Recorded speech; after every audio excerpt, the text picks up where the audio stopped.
So now let's turn to Marian. Marian DeSimone has extensive experience in enterprise value.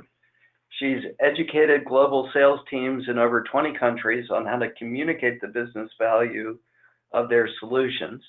She's helped companies transform their sales methodologies to one that is business value centric, leading sales teams in delivering best-class technology solutions and consulting on business value with some of the most widely recognized business enterprises. Most recently, she's been at the forefront of driving the initiative for value selling at Dun Bradstreet. And to give Marian full credit, some of her team's learnings and some of their creative ideas about value content have contributed significantly to LeveragePoint's sales capabilities and some of our best practices. So Marian, welcome. Thanks for a terrific partnership. Pleasure's all mine. Okay, so let's start with how you design a good value proposition for broader sales use. Tell us a little bit more about how you develop value proposition content. It's really about creating a line of sight between the customer's critical success factors, CSFs, and your product or solution capabilities. I define the customer's critical success factors as those things that at the end of the day, your exec or business owner, they have to do these things in order to keep their job, or on a more positive note, be successful in order to get promoted. People's products, companies' products and solutions don't necessarily solve for 100% of the critical success factors, but they really need to be able to impact them, or you're bringing no value. You know, I say that value is always measured by the buyer. And you can use a persona-based early, like initial value propositions, since you may not be able to know the specific critical success factors. But when you get into the custom value propositions, you can tailor it more to their needs. And on the capability side, I don't mean features, I mean business functionality. You know, what does your solution bring? The ability to improve or accelerate or economize a customer's processes or decisions. So an example would be Dun Bradstreet's fraud risk score. We use financial institutions use it to uncover if they're doing business with bad guys. In the initial value proposition, we don't talk about our great algorithms, but we speak to, you know, how does the score contribute to reducing write-offs or reducing human resource costs? So we connect that capability of the score to what's the top of mind issue or critical success factor for the financial sector business owner. Great, great. So how have you set priorities for developing value content? Well, at Dun Bradstreet, we have a really large portfolio of enterprise solutions. So what we do as we're building content is we prioritized by where's the highest growth potential market and craft the message for those particular areas. Okay, and as you develop the content, then who do you involve in the quantification side and in design? So on the design messaging side, we have two key players. The graphic design folks make sure our story stays on brand. And because we do a lot of exporting from LeveragePoint, we download the messaging slides and we harmonize them with a sales deck. We have to make sure that that integration looks seamless and it really blends well with existing sales materials. Messaging, our product marketers guide us with the most current messaging about a product. And what we love about LeveragePoint is it has tremendous flexibility to update when corporate messaging changes. Maybe there's new terminology we want to integrate, and that's easy to do on the platform. On the quantification side, we look at our customer success teams because they're dealing with customers in a post-sale environment, and they give us, where our capabilities have in fact had the greatest impact. When we lack those insights, when we're hypothesizing, we use third-party evidence as supporting material. So once you have good content assembled, how do you test sales usability of that content before you broaden out its introduction? Yeah, in testing, we turn to our solution product teams for the 10,000 foot reaction. They really look at that and say, yes, our we have those capabilities. They still, we've worked with them along the process, so it isn't a surprise. Like here, it is all built out, but they still catch things that need to be tweaked. Sellers are the real test. We'll typically use a high readiness group of sellers to weigh in, and they're assessing to whether the value story aligns to how they typically position the solution with the customer. Does it make sense? We're not asking them to rejigger how they sell to the customer. It should blend in and merge with their typical process. What have you learned about making content most useful? Less is more.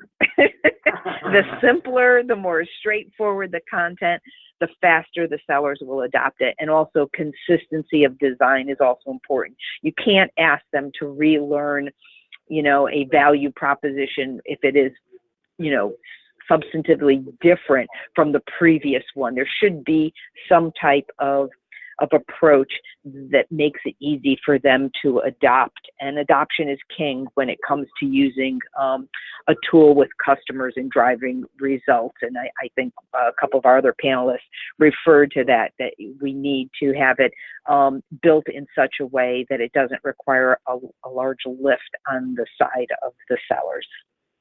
Yeah, so when you're ready to make content available to the sellers, I think you've developed a strategic approach to get the biggest impact.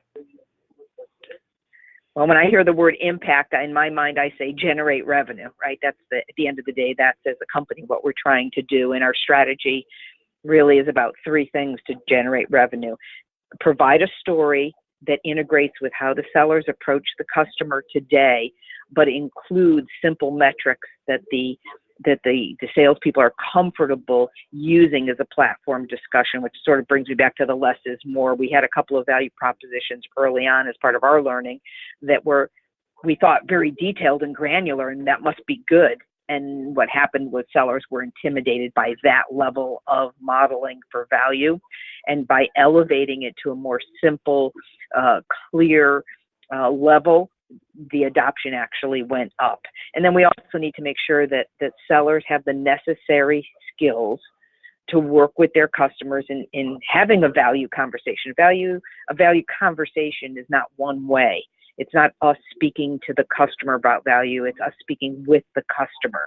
So driving thought leadership and showing genuine curiosity about the customer, but making sure that we pull them in and we have debate. We argue over with the customer what kind of impact they think they'll see or why a certain value hypothesis will work for them or won't work for them. So it's a give and take. So speaking of the salespeople you work with, I think you've been deliberate in identifying mobilizers. Tell me more how you've done that. Well, the mobilizers have been individuals who showed, a tendency towards the highest readiness and / enthusiasm. And in learning a new tool and a new platform, enthusiasm is important and the willingness to give it a go. Before we even roll out a new value prop, we meet with sales leadership and we get them excited about the story. When you have a platform like Leverage Point that marries the mathematics, the metrics with powerful, strong visual messaging, it's hard not for them to get excited. They're usually like, how fast can you bring this to our people? So then as you roll this out, how do you introduce new value propositions to a broader group? What kind of training, other onboarding sessions do you set up? Well, I'm big on themes. So we had two of our biggest value story releases included, one was a Star Wars Jedi theme, and the other was a Harry Potter Wizards theme. So for the Star Wars, it was what's a Jedi without a lightsaber, or Harry Potter, what's a wizard without a wand? And Leverage Point, of course, was our lightsaber or our wand. And we built all of the sales enablement with, weaving in that theme. And it was a great deal of fun, and it kept people really, really engaged, because even with a tool as exciting as Leverage Point, it can get dry. So we try to keep people really engaged. Going a little deeper, training on content, training on tool, training with role play. How do you follow up? The optimal training is done face-to-face, but certain times it's just not possible. So we use a VILT, a virtual instructor-led platform. And when I use that modality, we try and make sure that the material that can be learned easily offline, platform logistics, background knowledge, that's done offline, and then we save the online time for richest exchange of knowledge, Q&A, role plays, that sort of thing. And how do you follow up? As I think it was Paolo who talked about competition and that sort of thing.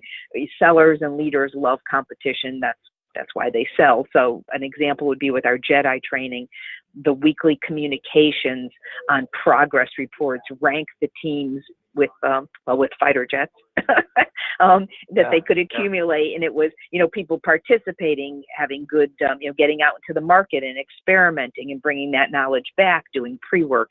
And that worked amazingly well to keep our teams engaged as they went through their readiness training. No, really keeping them motivated is important. So then when you, after the kind of the burst of training, then what do you do to work with individual reps? Do you coach? What do you usually try to do? Well, we host office hours. It's really a drop-in environment where I'm typically on an open bridge, and people can call in and say, I'm working with a customer, I have this question. Sometimes it's one-on-one. I always made sure that our sellers could reach out at any time for either a technical question, which we might refer to you, or a sales question. What's my next best step? And again, talking about that whole thing about when do you bring value in. We really work with our teams to say, don't wait until negotiation. That's way too late, and it's not a good position to be in to try and use value at that stage. Start early, and we're here to help and coach you. And we always have eagles, middle of the Packards, and then like your laggards. So in coaching, I try and figure out what's broken with someone and try and remediate the special issues. Are they having trouble with messaging? Are they having trouble because their customer pushes back and they don't know how to respond to it? And capturing the success stories and sharing it with maybe others who are not quite as advanced. And so tell us about that success. How do you track it? How do you communicate it? Yeah, success in our world is revenue. So we look at close rates on opportunities that include value-based selling. We close it as high as 60% on opportunities that are brought in at the right stage, that value is brought in and a value proposition is brought in. And then we broadcast that success through sales communications. In Salesforce, we actually tag opportunities that have been involved in value selling so that we can measure the exact revenue impact. Great. So final question for you. What are the 2 or 3 pieces of advice you would have for anyone getting started on a value selling initiative? 4 things. Well, maybe 5 things. Gain internal executive sponsorship at your C-level. Make sure that value is seen as a priority so that you can engage the resources you need to actually be successful. If you try and just do it from the ground up without that executive sponsorship, it's a tough row to hoe. Do a gap analysis on the skills necessary for value selling so that you can use your training organization or your sales enablement to make sure they have the capabilities, the sellers have the capabilities to actually execute. Align your value selling to your current sales methodology. Hopefully you have one and you can say at this stage, this is the value work that should be done, here in the the discovery or even the quantification and qualification of the customer. Define the value roles. Value selling is a team sport. You heard it from our other panelists. There's product people, there's marketing people. You need to pre-sales and post-sales. Everyone should have a role and be pretty clear on what their role is. And lastly, hang around to measure the results of when you sell, measure the results, the impacts that the customer gets, the business value, so that you can then infuse that insight back into future value propositions or even cite it anecdotally as supporting evidence. It creates great confidence when you can speak from a position of, we actually saw this value materialize. Thanks, Marian.